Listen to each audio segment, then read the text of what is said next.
A partir de este momento comenzamos un nuevo programa de educación, de ciencia, de cultura, programa declarado de interés cultural por la Cámara de Senadores de la provincia de Santa Fe. Estamos en vivo para poner en escena justamente en este desarrollo una serie de contenidos programáticos realmente interesantes, significativos para todos nuestros televidentes. Y uno de los ejes centrales de nuestro programa permanentemente es la música, ¿no?, que engalana en todas las emisiones de educación, de ciencia y de cultura. Hoy nos acompaña una talentosa, una figura reconocida, no solamente en la ciudad, sino en la provincia, en la nación. Con ella vamos a iniciar entonces a transitar este programa. Estamos con María Elena Sosa, con su voz, su presencia, su elegancia. Comenzamos a transitar el programa. Tanta soledad, tanta falta, tanta lejanía, tanto no poder, tanta nada, tanta despedida, tan dolor de puerta cerrada, tan dolor que humilla, pero en tu piecita delata esa musiquita del pueblo, esa musiquita tan arrastradita que suena, tan arrastradita, como te acompaña, te mece, como te acaricia, como te devuelve a la vida. Esa musiquita gira con su sombra bailando, esa musiquita vuela estremecida su falda, vuela estremecida. Desde que recuerdo la salva, mágica y sencilla, llena de temblores, dulzones, esa musiquita. En la cara gris del espejo ve la bailarina, su rubor de niña bailando, su rubor de niña, mientras sin pudores se abraza la melodía de esa musiquita del alma, esa musiquita del pueblo, esa musiquita tan arrastradita que suena, tan arrastradita, como te acompaña, te mece, como te acaricia, como te devuelve a la vida, esa musiquita.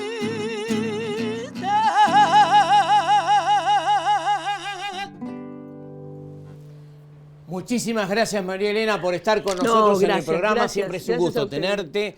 Y además estamos a pocos días de un gran evento folclórico que van a llevar a cabo, ¿no? Sí, el 23 vamos a estar en el campo de la UON junto con los manceros santiagueños, Adrián Maggi y bueno, muchos artistas más que están en la cartelera. Eso comienza, tiene un horario de apertura, ¿no? Creo que a partir de las 10 es... A partir de las 10 de la mañana pueden ir, llevarse un asadito y comerlo ahí en el camping. Bueno, va a ser todo un éxito sí. Y esperemos que les toque un gran día para poder celebrar todo este acontecimiento musical. Seguro que sí. Y que tenga el mejor de los éxitos en el espectáculo. Gracias a ustedes. Y gracias por estar con nosotros siempre acompañando en el programa. Gracias a ustedes. Muy amable, María Elena. Nosotros vamos a una pequeña pausa y comenzamos a transitar entonces educación, ciencia y cultura.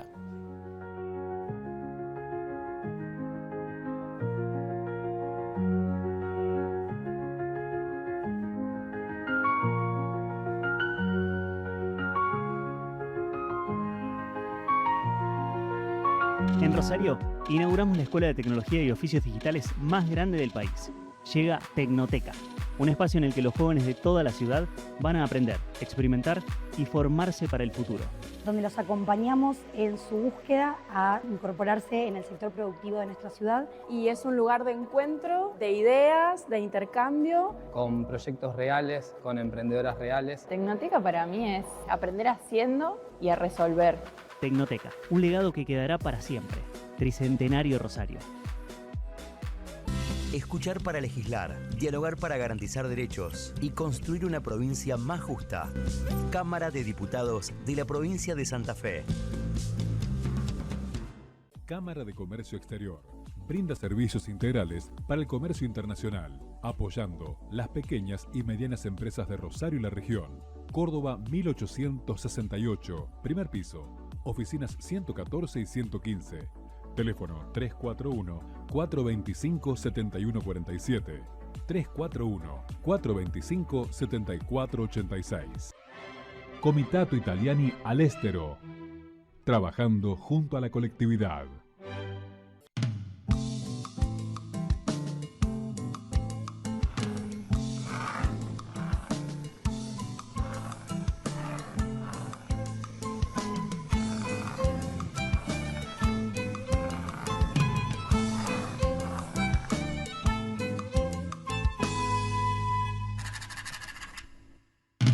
UDA, al servicio del trabajador docente y en defensa de la educación pública.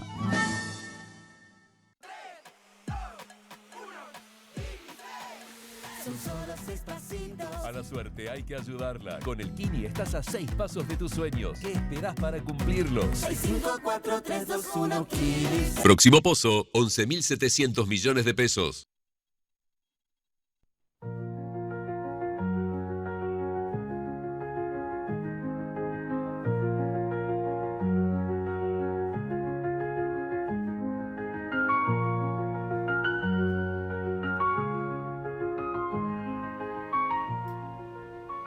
Comenzamos a desarrollar los temas preparados para hoy, por supuesto, en primer lugar agradeciéndole a nuestra docente Viviana Brites, Lengua de Señas, que es el único programa que tiene incorporado durante todo su contenido y desarrollo la expresión de la lengua de señas. Y también a este gran dibujante de la ciudad, persona distinguida por el Consejo Deliberante de la Ciudad de Rosario, que es Jorge Molina, que siempre nos facilita distintos cuadros para poder engalanar justamente la escenografía del programa.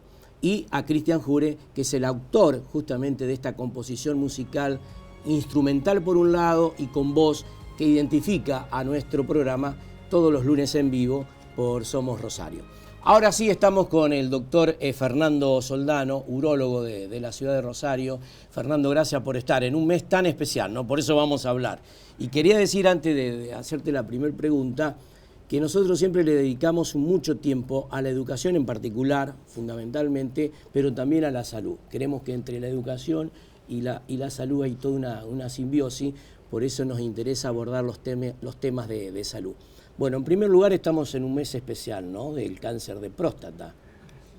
Por supuesto, buenas tardes y gracias por la invitación.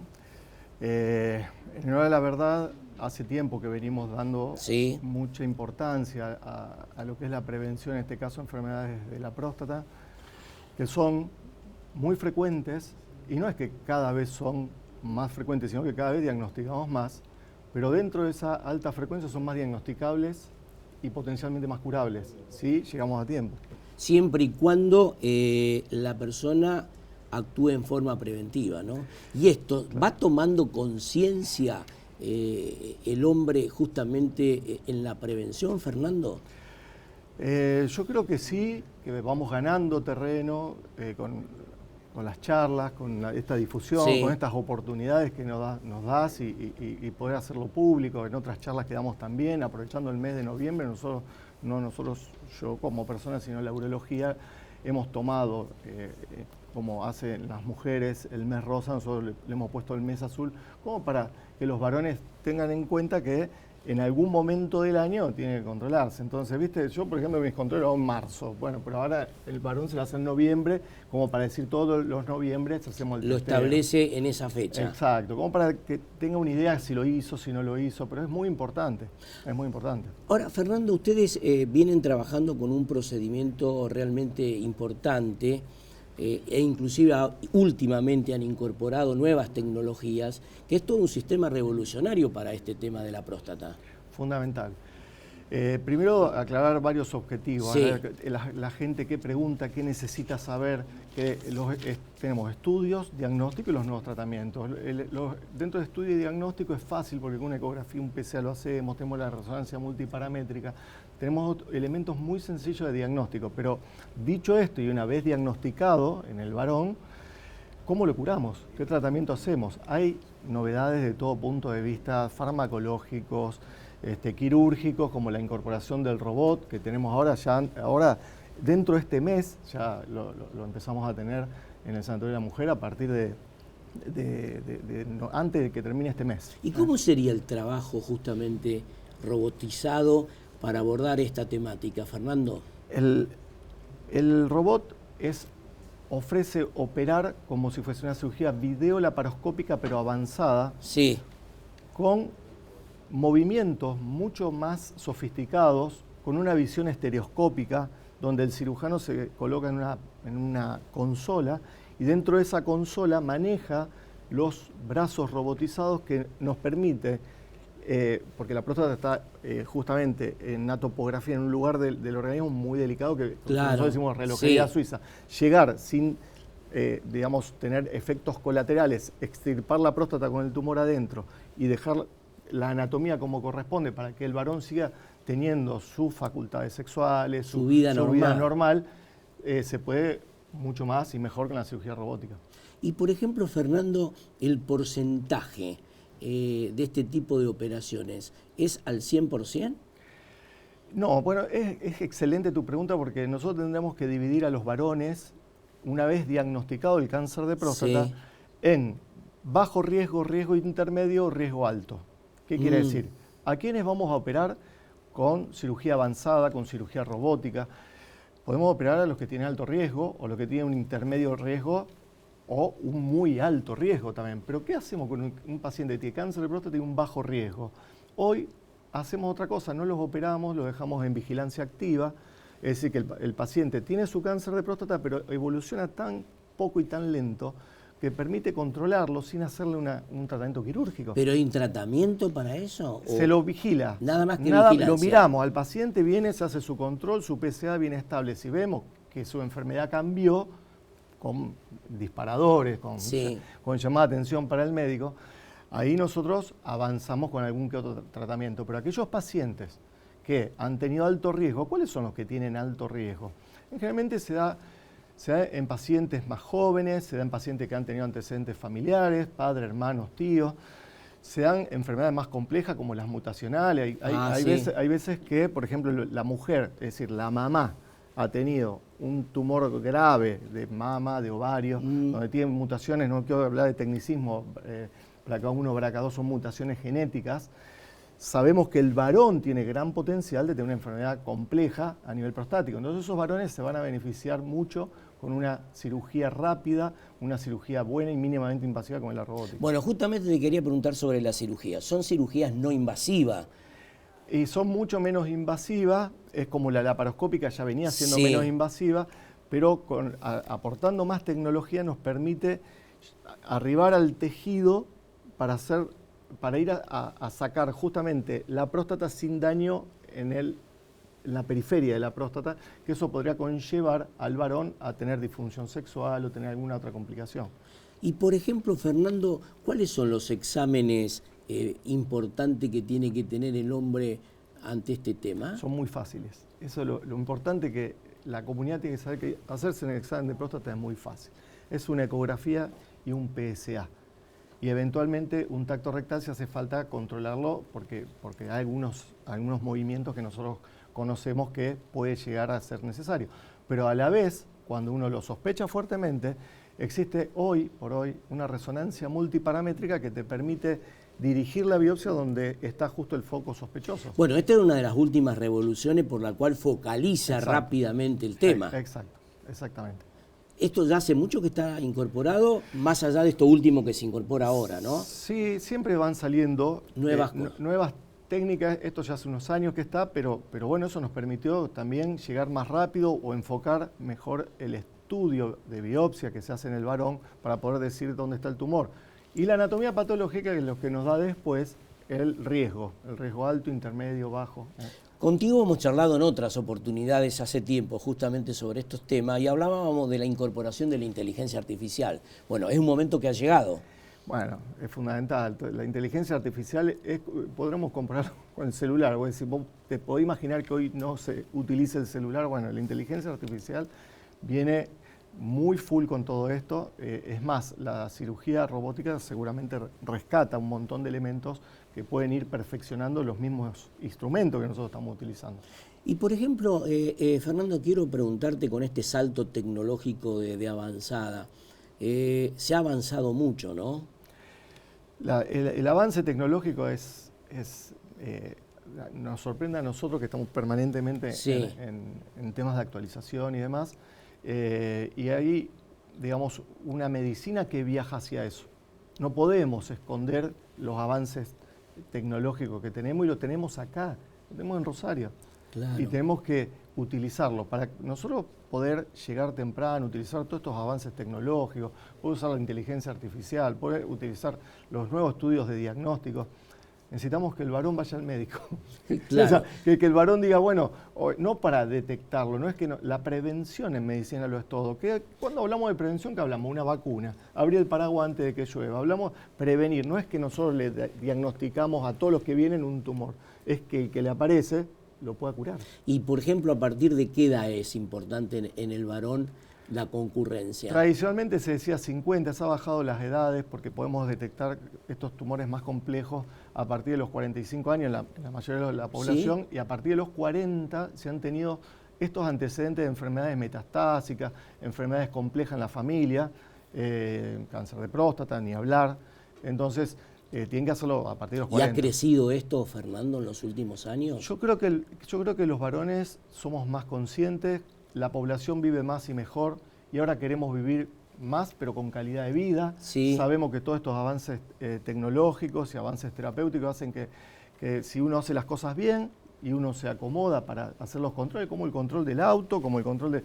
Tiene que hacerse el chequeo prostático, es una prevención. ¿Qué es una prevención? Es hacer un diagnóstico precoz en un estadio preclínico. Entonces, que no tenga clínica, no hay que esperar que antes el varón esperaba, orino mal, me levanto a la noche, tengo el chorro, tenía síntomas urinarios. Bueno, sobre los síntomas te quería preguntar, ¿cuáles son los síntomas por los cuales hay que darse cuenta y concurrir justamente al urólogo? Cuando hablamos de cáncer de próstata no esperemos síntomas, si esperamos síntomas es tarde. O sea, tenemos que ir a partir de los 40, los que han tenido antecedentes, 45, los que no han tenido antecedentes de enfermedad. Ahora, es natural que la próstata conviven las dos enfermedades, el cáncer de próstata y la hipertrofia prostática benigna, ese es el agrandamiento, a veces están las dos juntas. Entonces, el paciente puede tener estos síntomas que son clásicos, goteo posmiccional, urgencia, levantarse 2 o 3 veces a la noche, empezar a tener poca proyección en el chorro miccional y demás. Entonces, el paciente dice, acá noto algo, esto no está bien. Y ese varón concurre. En general, esos síntomas van asociados al agrandamiento de la próstata, al crecimiento benigno. Pero no hay que esperar esos síntomas, no tener síntomas y hacer la visita. Es por eso que estamos en el Noviembre Azul. Y te quiero hacer las dos preguntas finales. Primero, en relación a la concurrencia del hombre a la búsqueda del urólogo en la prevención. Te quería preguntar el rol que tiene la alimentación en esto. ¿Tiene incidencia esto, Fernando? Como todas las enfermedades de mal pronóstico y las enfermedades metabólicas, los métodos higiénico-dietéticos, es decir, una buena alimentación, una alimentación sana, el deporte, el no consumo de las dos cositas blancas que es el azúcar y la sal, tratar de tener la dieta más equilibrada posible, variada, y volvemos a la fuente, frutas, verduras, pescado, lo clásico. Eso siempre acompaña una mejor dieta. De hecho, si hablamos de cáncer de próstata, los pacientes que, por ejemplo, tienen sobrepeso conlleva un riesgo mayor del que no tiene sobrepeso. Evidentemente. Simplemente hay una relación causa-efecto en el cuidado y en el metabolismo de todos los pacientes. Y Fernando, ustedes van a dar una charla ahora en estos días en FUNE justamente sobre esto. Exactamente. En el auditorio, el jueves, damos una charla a las 19 horas. sí, en el auditorio de la Municipalidad de Funes. Justamente para poder difundir y viralizar toda esta situación, ¿no? Claro, pero aparte con la gente, donde nos puede hacer todas las preguntas. El objetivo nuestro es llegar a la gente, que la gente entienda que es fácil, que es sencillo, que se puede diagnosticar, que se puede tratar, que se puede curar y que puede seguir su vida normalmente. Con toda esta tecnología, y nosotros estamos detrás de justamente la prevención, que todo arranca en la prevención. Efectivamente, es así. Doctor, gracias por haber estado con nosotros. Siempre un gusto. Un placer enorme. Muchas gracias por la invitación. Vamos a la pequeña pausa comercial y seguimos transitando esto que se denomina tan simple, tan profundo, como es la educación, la ciencia y la cultura.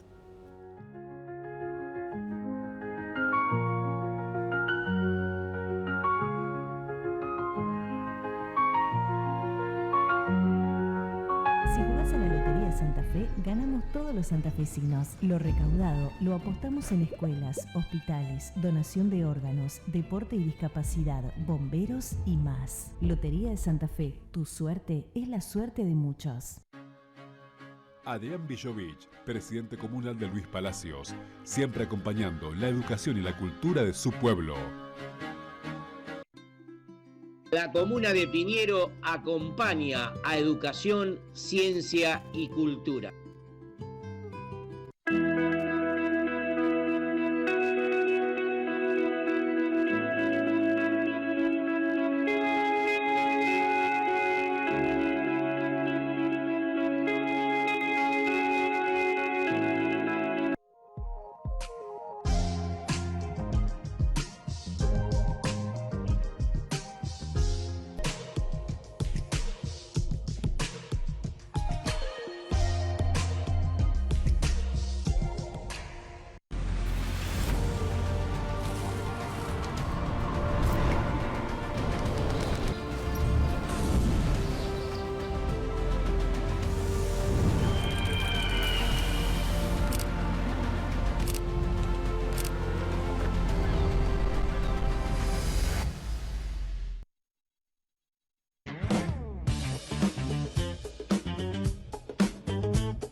Seguimos con nuestro programa y en este bloque nos acompaña, por supuesto, agradeciendo su amabilidad por estar con nosotros, a la secretaria general adjunta del Sindicato Municipal de la Ciudad de Rosario, la doctora Yamile Baclini. Doctora, gracias por estar, un gusto tenerla. Al contrario, el gusto es mío, gracias a vos por la invitación. No, por favor. En primer lugar, quiero preguntarte el rol, la importancia que tiene la mujer en la vida sindical, que ha ganado muchos espacios en estos últimos tiempos, ¿no? Ni hablar. Ha ganado muchos espacios y ha sido fruto, sin lugar a dudas, de todas las luchas, de todas las compañeras, de todas las mujeres a lo largo de la historia, ¿no? En nuestro país ha tenido un contexto también muy difícil. Yo recuerdo hace no tanto tiempo atrás, cuando fue la lucha por el voto femenino, claro, las cuestiones que se discutían, cuando uno mira los videos que hay todavía dando vuelta, esas imágenes blanco y negro en el Congreso, las discusiones que tenían,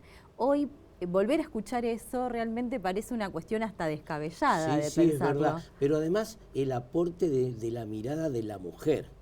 Es que la construcción de cualquier espacio, como de la comunidad, como de la sociedad, y también del mundo del trabajo, y también del mundo del sindicalismo y de la política, tiene que ser una construcción con una mirada plural. Por eso es que nosotros pensamos que el protagonismo no es exclusivo o individual de una persona, sino que los protagonismos deben ser colectivos, deben ser de las ideas, de los proyectos. Y en esto aparecen las distintas miradas, los diferentes aportes, desde las sensibilidades, desde las experiencias diferentes que han tenido cada persona, y me parece que eso es lo más enriquecedor que puede a ver, especialmente en los ámbitos, por lo menos en el que me toca a mí, que tienen que ver con toma de decisión en defensa de los derechos y en pos de pensar, mira, yo escuchaba recién el trabajo del médico, ¿no? Sí. Hablaba de la prevención. Los sindicatos también trabajamos en esto, es decir, no solo por defender los derechos, sino tratar de mejorar, de hacer un aporte de calidad pensando en los derechos humanos, y en esto es trabajar pensando en cómo mejorar la calidad de vida de las familias, porque si se mejora la calidad de vida de un trabajador o de una trabajadora, sin lugar a dudas nuestra sociedad va a ser una sociedad más pacífica. Inclusive en los últimos tiempos y en forma exponencial ha crecido, comienzan a aparecer variables que trascienden el ámbito no solamente sindical, sino de toda la sociedad, pero en particular dentro de los sindicatos, de sus afiliados, el tema de la violencia de mujer, el tema del acoso, el tema del bullying. Hay toda una situación sumamente delicada, ¿no? Inclusive con Antonio Ranner, sí, lo habíamos charlado días pasados, en relación inclusive hasta el consumo de sustancias que también está creciendo y mucho. Hay una gran preocupación en torno al tema de la salud mental, creo que todavía sigue siendo una deuda pendiente. Si bien hay leyes que se han cambiado, evidentemente no alcanzan, pero no alcanzan porque la ley llega cuando ya la persona tiene un padecimiento. Ahora hay que trabajar en cómo hacemos para evitar o para tener una sociedad que no tenga esos padecimientos. Y creo que ahí el aporte...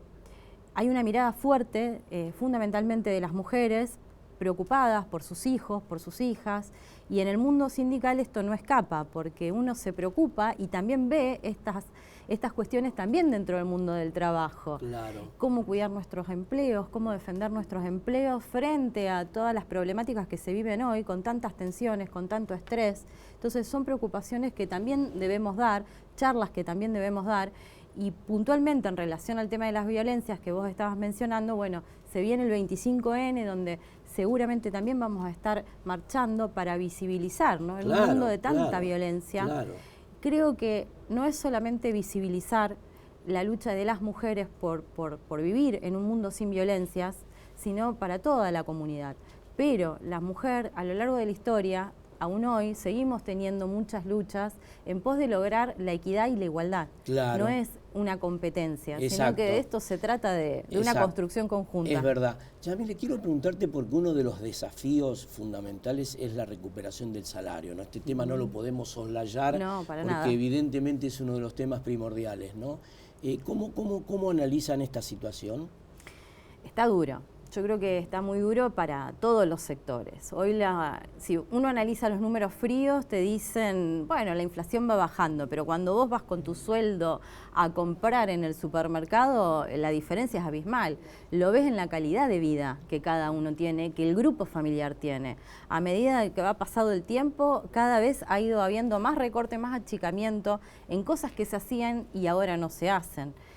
Lo mismo sucede con el salario, es decir, cada vez es más difícil llegar a fin de mes y esto hace de que uno tenga que ponerse a pensar cómo hacer para mejorar los salarios. No puede ser que tengan paritarias, que tengan un tope, que tengan un piso o que te pretendan nivelar con la inflación cuando la inflación evidentemente ese nivel o es irreal o no es lo que realmente hace a la dignidad de una persona. Es decir, el salario tiene una razón de ser que es justamente proveer de dignidad a las personas, es equiparar, poder mejorar este estado de bienestar, ¿no? de poder tener disfrute, no solo cumplir con obligaciones, sino pensar en una vida digna que incluye poder crecer, desarrollarse, poder formar a la familia en educación, proveerle la salud necesaria. Nosotros estamos en un sector que es el Estado, en donde lo que se brinda es un servicio público. Claro. Y este servicio público lo que busca es garantizar esa equidad. Pero la verdad es que cada vez nosotros estamos más sobrecargados, porque es cada vez más la demanda que hay, porque cada vez más el ajuste que hay, y no solo en nuestro sector, sino en la mayoría. Lo hablamos con otros gremios y vemos que la cuestión salarial es cada vez más ajustada. Ha pasado a ser un eje central de discusión, evidentemente. Totalmente. Y aparte, denigrar la lucha colectiva, que este es otro tema, ¿no? El ataque sistemático a los sindicatos, haciendo estigmatizaciones de roles, Sí. que también buscan debilitar esto, ¿no? La lucha colectiva, como que si eso fuera algo malo, o como si un sector fuera privilegiado en lugar de otro. Y acá en realidad lo que buscamos es que sigan habiendo condiciones dignas para todos los trabajadores. Esa es la lucha colectiva Claro. de los sindicatos. Quiero preguntarte, porque ahora se viene la autonomía municipal, ¿no? No es un dato menor esto es un dato relevante. En relación a esto, me imagino que desde el sindicato ya se están estudiando, analizando justamente esta puesta en marcha. Inclusive ya tiene la propuesta del Consejo, se elegirán próximamente los estatuyentes, pero tenemos la autonomía municipal. Exactamente. Bueno, justamente en este sentido hemos tenido algunas expresiones desde nuestro sindicato, algunas miradas, ¿no? El proyecto que se envía en este momento al Consejo es un proyecto que está previsto para regir de forma transitoria hasta que esté la estatuyente. Exactamente. Pero lo que nosotros vemos es que, por ejemplo, dentro del capítulo de empleo público, hace, digamos, algunos avances en cuanto a cuestiones que, usé a lo mejor mal la palabra, porque en realidad avances no, en realidad es retroceso en cuanto a derechos. Claro. Entonces pretende legislar sobre algo que la verdad es preocupante para nosotros. Por ejemplo, se plantea la cuestión de la jubilación a los 70 años de edad. Sí. No como una imposición, sino como que a la persona que cumple 70 años, si cumple los requisitos para jubilarse, se la jubila. Nosotros hace 2 años atrás hicimos 3 informes actuariales para evaluar justamente cuál era el mejor mecanismo para sostener y defender un sistema previsional. Entonces, todo lo que tenga que ver con innovar o analizar el sistema previsional, entendemos que debe ser consultado, que debe ser con informes previos, con un criterio de razonabilidad que dé a entender por qué eso es importante e incluso más. Si hay que dar otros debates, dar los debates. Estamos dispuestos a dar todos los debates que sean necesarios, pero con defendiendo los derechos y las garantías de los trabajadores, no solo pensando en un presente, sino en un futuro. Claro. El proyecto habla principalmente de una norma que es de la década del 80.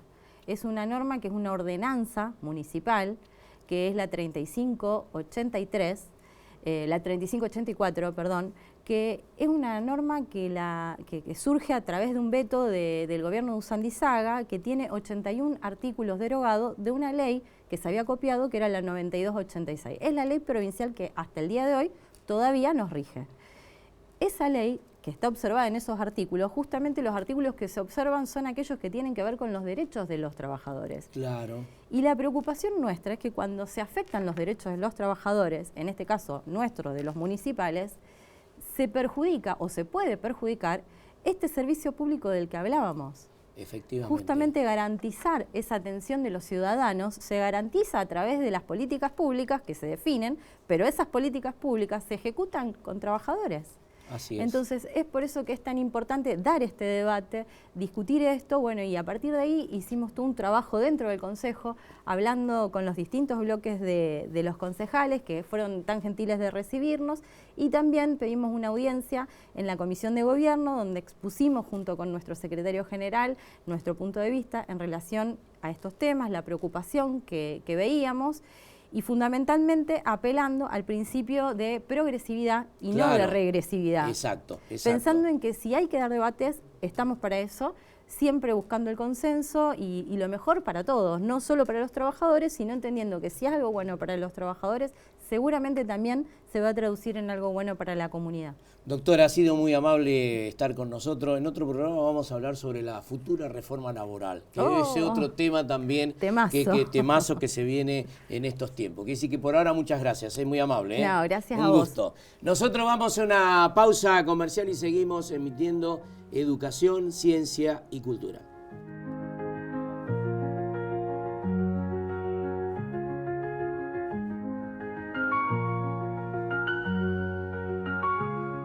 En Rosario, inauguramos la Escuela de Tecnología y Oficios Digitales más grande del país.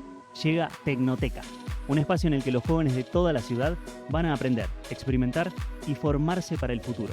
Donde los acompañamos en su búsqueda a incorporarse en el sector productivo de nuestra ciudad. Y es un lugar de encuentro, de ideas, de intercambio. Con proyectos reales, con emprendedoras reales. Tecnoteca para mí es aprender haciendo y a resolver. Tecnoteca, un legado que quedará para siempre. Tricentenario Rosario. Cuando todo se te hace cuesta arriba, cuando se vuelve difícil hasta lo más pequeño, cuando el malestar interfiere en tu vida cotidiana y cuando cuesta encontrar sentido a la vida, pedir ayuda puede ser el primer paso para sentirte mejor. Tu salud mental importa. Consejo Municipal de Rosario. Activa tus proyectos con Mutual Maestra. Si sos empleado público de la provincia, asociate hoy a la Mutual y te bonificamos la cuota de ingreso. Ahora podés acceder a una ayuda económica de hasta 10 millones de pesos acreditados en tu cuenta en el acto. Lo podés saldar en 12, 24 y 36 cuotas con una tasa preferencial y muy competitiva. Rápido, fácil y simple. Ingresá a www.mutualmaestra.org.ar o consulta en tu filial más cercana.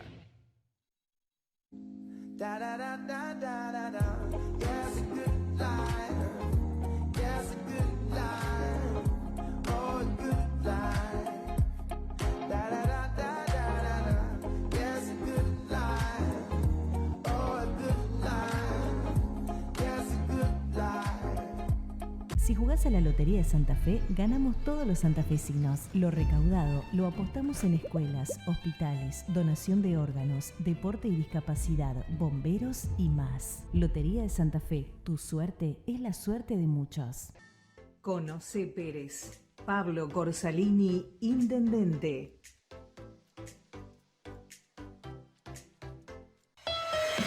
UMIR, Urología Mini-Invasiva Rosario. Doctor Fernando Soldano. Nuevo sistema Rezum para próstata. Primer equipo del país con la mayor experiencia.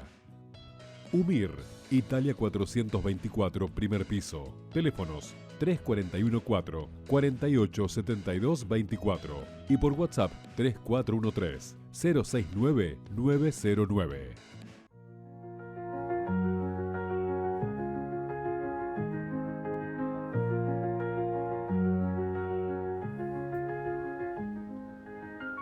Seguimos con nuestro programa y nos acompaña en este momento la ex ministra de Educación de la provincia de Santa Fe, Claudia Balaguer, actual diputada provincial de Santa Fe. Es un gusto tenerla para charlar de temas realmente importantes. Claudia, gracias por estar con nosotros. No, al contrario, Daniel, gracias como siempre, por invitarme. Sí, no, por supuesto.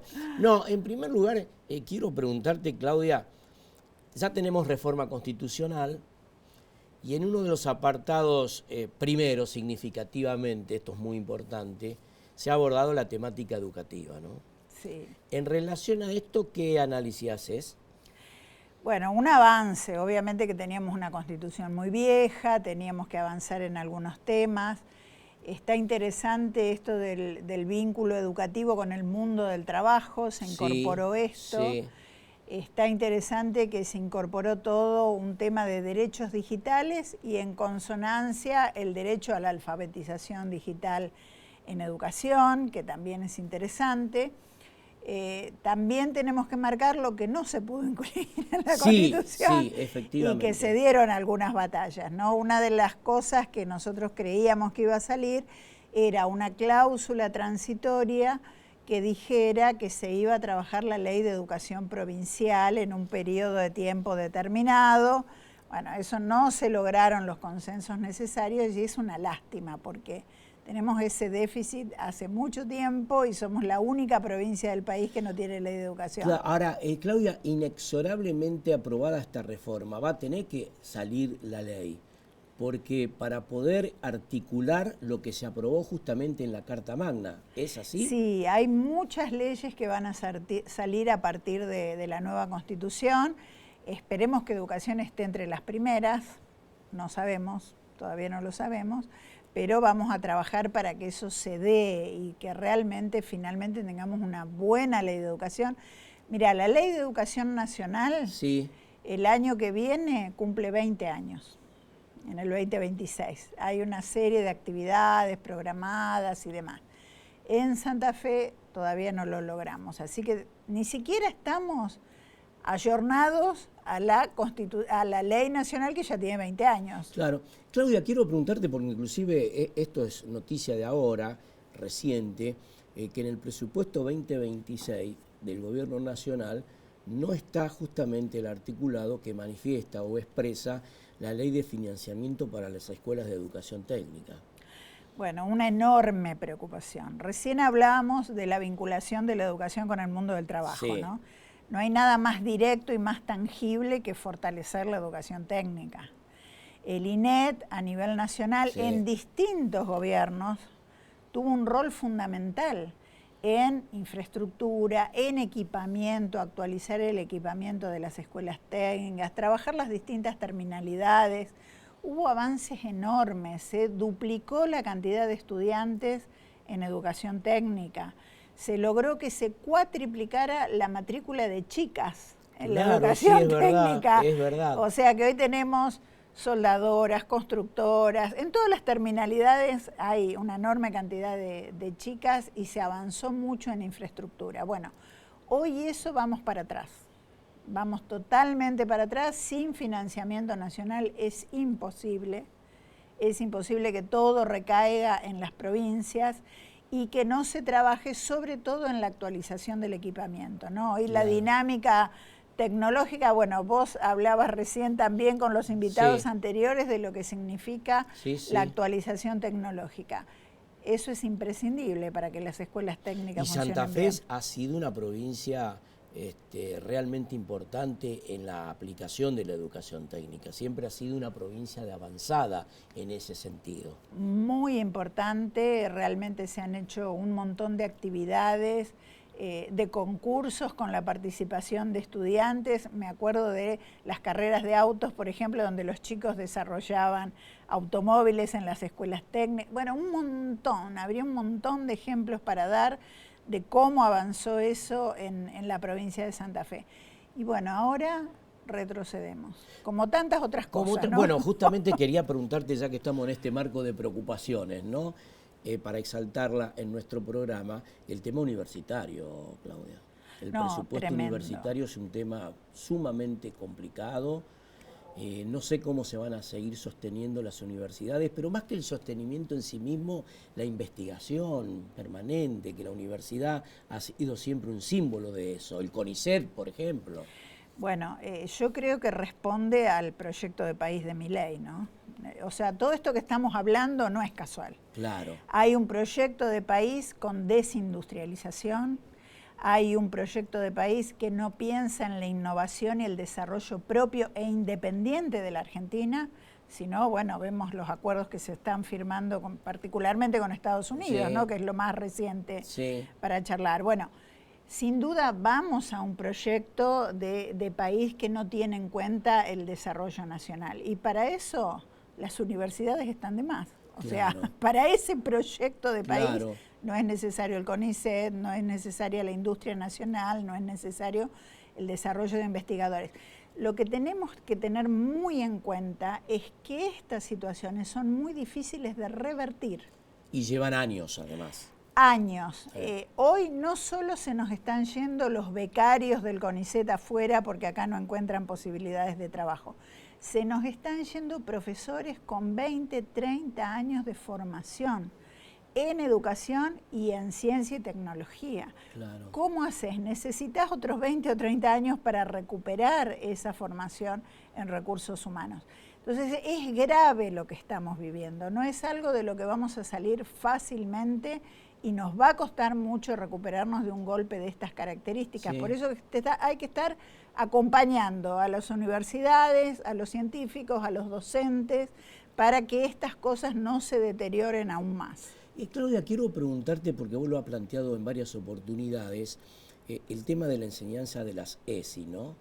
De la incorporación definitivamente como un derecho constitucional. ¿Esto cómo está? Bueno, es otra de las cosas que no logramos. Nosotros trabajamos mucho para que la ESI estuviera en la propia Constitución.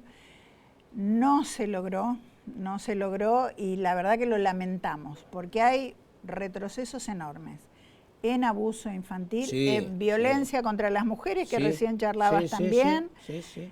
en enfermedades de transmisión sexual que están agudizándose cada vez más, y en un montón de cosas que hacen a la violencia y al vínculo humano. Esto tiene que ver también con la ESI. A veces parece que no, que estaría en otros temas o se difunden más otros temas. No, los vínculos y las relaciones humanas se trabajan en la ESI, y si se trabajan adecuadamente con los más chicos, esto trasciende. Claro. Trasciende y se desarrolla para las futuras generaciones y para las familias, por supuesto. Hoy te hago esta pregunta y vamos a la pausa y después me la contestás. En estos momentos las unidades escolares sufren todo un síntoma de violencia realmente importante, que muchas veces escapa a las posibilidades de los docentes. Si acá no hay equipos interdisciplinarios que puedan trabajar desde la órbita estatal, esto se complica. Me la contestás después. Sí, cómo Vamos nosotros a una pequeña pausa y luego seguimos con Claudia Balaguer, diputada provincial de Santa Fe y ex ministra de Educación de la provincia.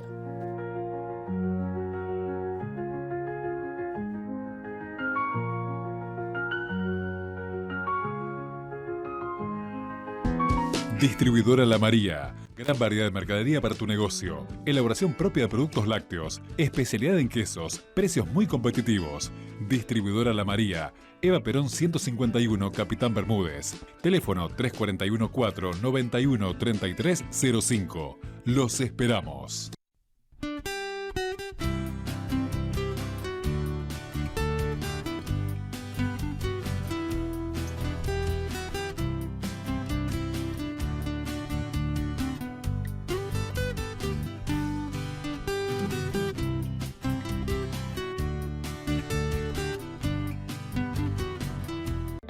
Somos Mutual Amén, con una trayectoria de más de 30 años brindando seguridad y respaldo a nuestros asociados. Contamos con farmacia, óptica, centro médico, centro de kinesiología y rehabilitación, proveeduría, centro educativo y espacio cultural. Todas prestaciones propias, más boca de expendio de yapos, complementando mediante la cobertura total de bonos asistenciales y reintegros las demandas de salud de sus asociados. Visita nuestra web www.mutualamen.com. Mutual Amén, Corrientes 370.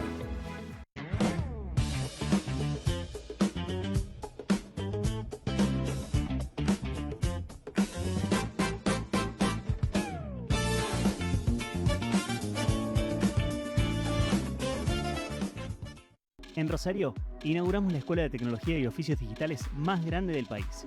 Llega Tecnoteca, un espacio en el que los jóvenes de toda la ciudad van a aprender, experimentar y formarse para el futuro. Donde los acompañamos en su búsqueda a incorporarse en el sector productivo de nuestra ciudad. Y es un lugar de encuentro, de ideas, de intercambio. Con proyectos reales, con emprendedoras reales. Tecnoteca para mí es aprender haciendo y a resolver. Tecnoteca, un legado que quedará para siempre. Tricentenario Rosario.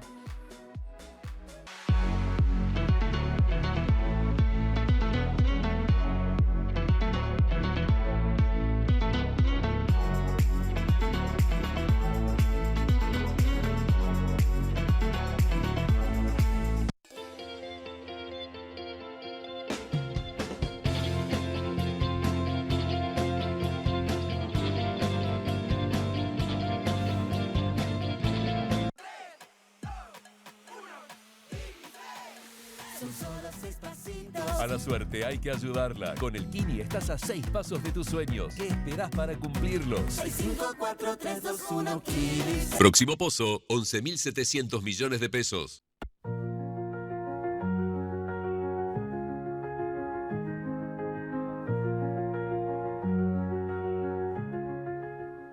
Seguimos con nuestro programa y habíamos dejado, Claudia, una pregunta pendiente que me gustaría tu idea sobre esto, ¿no?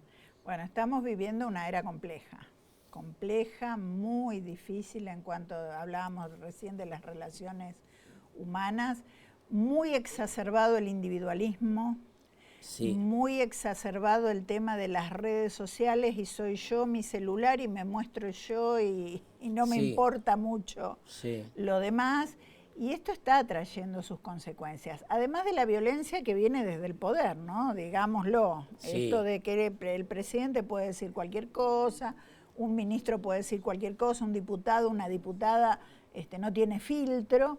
Esto se transmite y lo escuchan los chicos y lo escuchan las familias.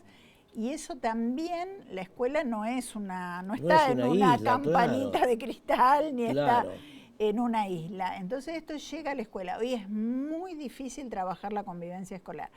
Nosotros presentamos una ley de convivencia escolar, porque para nosotros a esto hay que darle sistematización, protocolos de actuación ante situaciones de violencia de muy diversa índole, desde lo más chiquito hasta lo más grande, que el docente se sienta acompañado y sepa qué hacer, a quién recurrir, dónde están los equipos socioeducativos, no están muy dónde solos están los equipos hoy, están muy solos. Yo veo una soledad entre ese docente de todos los días cotidianos del aula con el poder, con el Estado.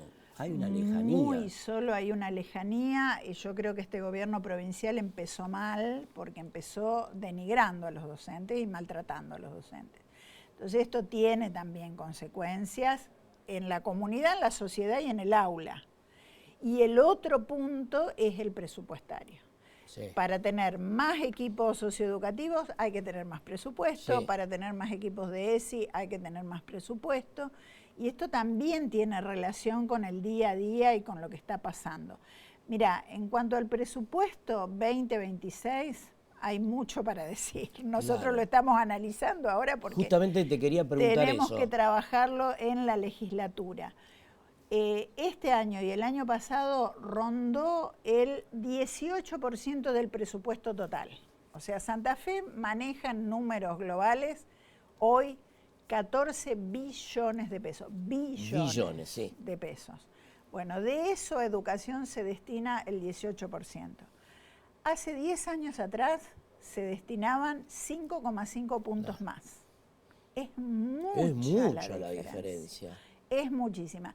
¿A dónde estuvo la pérdida? Principalmente en la pérdida del salario docente. Claro. El salario, Santa Fe está entre las 6 provincias donde el docente perdió más poder adquisitivo contra la inflación.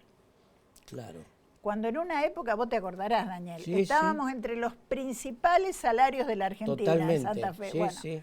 Hoy estamos entre los peorcitos y con pérdida de poder adquisitivo alrededor del 30%. Estas no son cifras gremiales, son cifras oficiales. Y esto se refleja en la calidad educativa. Se refleja indefectiblemente. Hoy tenemos una calidad no... ¿Cómo analizás justamente el tema de la calidad en Santa Fe? Bueno, estamos mal con los resultados de las pruebas a aprender, que no son el único indicador, pero sí son un indicador porque habla de las cuestiones básicas. Lengua, matemática, bueno, estamos entre las peorcitas, diría yo, porque Santa Fe también se destacó por estar siempre por encima de la media nacional. Y en la última evaluación es la primera vez que estamos por debajo de la media nacional. Entonces, se van concatenando estas cosas, ¿no? Baja del presupuesto, baja de los salarios docentes, conflictividad social, no tenemos que dejarla de lado para nada, y falta de acompañamiento a los docentes para atender esa conflictividad y esa necesidad del trabajo en el aula. ¿Y el programa de alfabetización que comenzó direccionado a los niveles primarios de tercer grado? Le faltó la participación de especialistas santafesinos, ¿no? Yo eso siempre lo critico. De todas maneras, es mejor que haya un programa a que no haya nada. Hay libros que están llegando a las escuelas, se están utilizando y demás. Evaluaremos después las características del programa, si dio resultado, si no dio resultado. Esto seguramente se verá en los próximos años, pero hay que profundizar muchas cosas en las escuelas. Estábamos bien, yo me acuerdo también de nuestra gestión, estábamos bien en lengua, hoy no estamos bien en las evaluaciones de lengua. Bueno, mucho por mejorar y mucho por satisfacer desde lo presupuestario y desde políticas públicas acertadas. Sí, y además la gestión de ustedes, Claudia, algo que quiero ponderar evidentemente era la relación de cercanía que había. Cuando uno pierde la relación de cercanía con el actor principal, que en este caso es el maestro, es el docente, evidentemente puede haber programas de distinto tipo, pero falta. y falta lo más importante, que por la educación se basa en la afectividad, en la relación de los individuos. Humana, efectivamente. Yo siempre decía, lo principal es caminar las escuelas. No, cuando uno camina las escuelas sabe lo que pasa. Ex ministra Claudia, amiga del programa, gracias, un gusto haberla tenido con nosotros. Siempre gracias, es interesante Daniel. charlar, Gracias. Muy amable.